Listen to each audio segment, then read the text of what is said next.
What if the Avengers did not lose because they were too weak, but because they made the one choice heroes are never supposed to make? The first 10 minutes of Avengers Doomsday might already show us the ending, and the mistake is hiding right there in plain sight. The first shot is silence. Not peaceful silence, but the kind that makes your skin crawl because something fundamental is missing. The camera drifts through space where reality itself is collapsing inward like broken glass falling into a black hole. Time folds on itself and you can see it happening. Dust rises, then freezes mid-air. Lightning cracks, then rewinds back into the clouds. The universe is wounded, and it shows. Then we see Earth, burned, cracked, abandoned. This is not some random alternate timeline that nobody cares about. This place mattered. The camera moves closer and symbols start appearing through the ash. Captain America's shield split completely in half. Iron Man's arc reactor dark and lifeless. Thor's hammer shattered like cheap stone. These are not Easter eggs for fans to spot and get excited about. These are gravestones. The movie tells us right here in the opening minutes that the Avengers failed. Whatever is coming next is not about preventing disaster. The disaster already happened. And the film is brave enough to show us the ending before we even meet the characters we supposedly came to watch. That choice alone makes everything feel wrong in exactly the right way. The ground starts trembling, but not from footsteps. Something beneath reality is waking up. Ancient machinery older than gods hums to life. Symbols glow with sickly green and burning orange energy. And standing at the center of it all is Dr. Doom. Not rushing, not screaming, just calm, completely in control. His armor is scarred and dented. He survived things we have not witnessed yet. When he places his hands on the machine, the multiverse reacts like a living thing in pain. Doom is not destroying reality. He is editing it. That distinction matters immediately because it positions him not as a monster craving chaos, but as an architect who believes the current design has failed. That belief makes him terrifying because he genuinely thinks he is right. Then a voice echoes across the broken sky, calm, familiar, deeply unsettling. The movie does not reveal who is speaking right away. Instead, it lets the words hang in the air.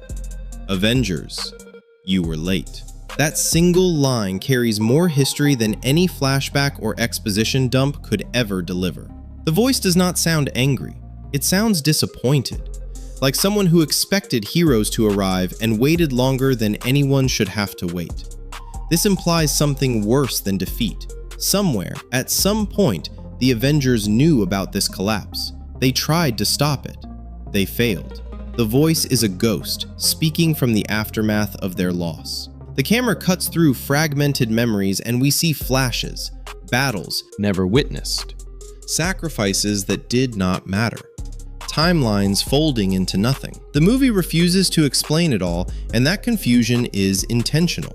We are meant to feel what the Avengers felt when they realized they were running out of time. Reality continues glitching around Doom. Entire cities flicker between existence and erasure. Oceans drain upward into the sky, reversing gravity as if the universe forgot its own rules. This chaos feels deliberate. The machine is not malfunctioning. It is working exactly as intended. Doom understands the multiverse better than the heroes ever did. He calculated this outcome. He planned for this moment while they were still reacting to problems as they appeared. As fragments of different timelines bleed together, we glimpse alternate Avengers, broken versions of familiar faces, all failing in slightly different ways. These are not cameos designed to generate hype. They are warnings. Across infinite realities, the same mistake keeps happening. Heroes react. Doom plans. That difference explains everything. Now here is where the story turns truly dark. Somewhere in the chaos of collapsing timelines, the Avengers were forced into a corner where every option was wrong. They were not choosing between good and evil anymore. They were choosing which evil they could live with. Doom is not just another villain punching through buildings. He is an idea that spreads across realities, a presence that feeds on hesitation. The Avengers realize that if even one version of him stabilizes the multiverse, starts folding inward. Entire realities begin crashing like dominoes. There is no time to save everyone, no clever loophole waiting to be found. A single timeline becomes the keystone holding everything else apart. Millions of innocent lives, normal people with ordinary dreams, suddenly reduced to numbers on a cosmic scale. The Avengers convince themselves that sacrificing one world to save infinite others is the only rational move. But rational does not mean right. What makes this decision truly horrifying is how calm it is. There is no screaming argument, no dramatic vote.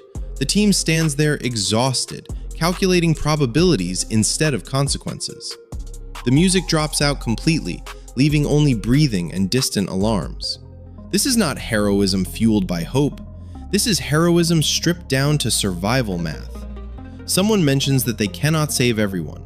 Someone else responds that they were never supposed to. That single line cuts deeper than any villain monologue. In that moment, the Avengers cross an invisible line. They stop fighting for life and start managing death. They do not pull the trigger with anger or hate. They do it with resignation. The timeline they erase is not evil or corrupted. It is painfully normal. We see flashes of children running to school, families arguing over dinner, people planning futures they will never reach. The movie does not dwell on them for long, but it shows just enough to make the loss feel personal. If the sacrifice world were already doomed or morally compromised, the choice would feel justified. But it is not. It is innocent. That is the weight the Avengers carry forward, even if they never say it out loud. They save the multiverse, but they do it by quietly agreeing that some lives matter less than others when the numbers get big enough. Doom understands this better than anyone. He does not scream about revenge or domination. He presents evidence. He never calls the Avengers monsters. He calls them consistent.